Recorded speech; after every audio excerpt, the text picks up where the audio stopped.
మండల అధికారులు మరియు పాత్రికేయుల గ్రూప్లో వచ్చినటువంటి వార్తను ఆధారంగా చేసుకొని నేను సెయింట్ యాన్స్ పాఠశాలకి రావడం జరిగింది. ఆ కంప్లైంట్లో ఒక ఇద్దరు తల్లిదండ్రులు వారి పిల్లల్ని, ఇద్దరు అమ్మాయిల్ని, వారి తాలూకా కుమార్తెల్ని, ఒక ఉపాధ్యాయుడు వివిఎస్ నారాయణ అనే ఒక ఉపాధ్యాయుడు అండ్ సోషల్ స్టడీస్ టీచ్ చేస్తున్నాడు. ఉపాధ్యాయుడు లైంగిక వేధింపులకు పాల్పడుతున్నాడు అనేటువంటి ఒక ఆరోపణ తల్లిదండ్రులు చేయడం జరిగింది. ఆ తల్లిదండ్రులను విచారించడం జరిగింది.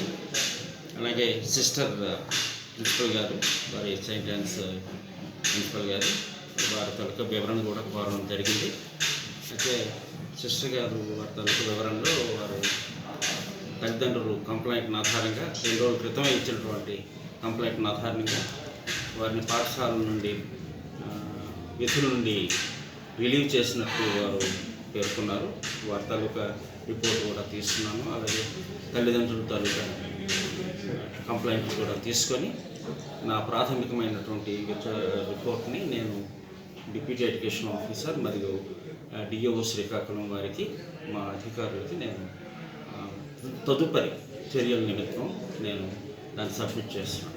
ఫ్రైడే చెప్పిన పేరెంట్స్ యొక్క వాంగ్మూలాన్ని బట్టి నేను శనివారం ఆ టీచర్తో, ఆ పాపతో మాట్లాడటం జరిగింది.